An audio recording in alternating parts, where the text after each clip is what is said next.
தலைமுறை தலைமுறையாக ஒரு குழந்தைக்கு மேலே பெற்றுக்கிட மாட்டாங்க. அதுக்கு நடை பாருங்க. ஏன் அத்தை 2 குழந்தைய பெத்து போட்டா 500 ஏக்கரை பிரிச்சு கொடுக்கணும்ல? அப்ப 500 ஏக்கர் ஜமீன்ல பேராயிடும். நானும் உன் புருஷனை பெத்ததோட நிப்பாட்டி போட்டேன். நீயும் ஒரு குழந்தையோட நிறுத்திக்கணும். அவன் கருத்து சம்மத்தம் இல்லாத பையன் கண்ணு. நீ தான் அவனை பொறுப்புள்ள மனுஷனா மாத்தணும். சரிங்க அத்தை.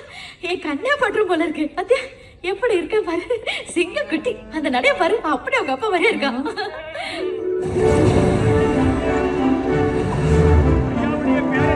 சூப்பரா இருந்தது. அதே இன்னொரு ஷோ பார்த்தேன். ரொம்ப டயர்டா இருந்ததா, பஸ் வேற கிடைக்கல, அதனால அங்கே தூக்கிட்டேன். நடிச்ச படம் புதுமுக குல்கன் குமார்னு பேரு. என்னமா நடிச்சிருக்கான். அத்த எம்ஜிஆர் அவன் தான்டா. ஐயா அடுத்த எம்ஜிஆரா? ஏய் ஐயா, என்னடா அப்படி சொல்லிட்டு போறான்? அவன் சொல்றது உண்மைதானுங்க. நானே இந்த படத்தை 3 முறை பார்த்துட்டேனுங்க. இன்னைக்கு கூட ஒளி மொழிகளை போடுவாங்க பாருங்களேன். ஐயா ஐயா ஐயா, இந்த வாரம் முதலிடத்தை பிடித்திருப்பது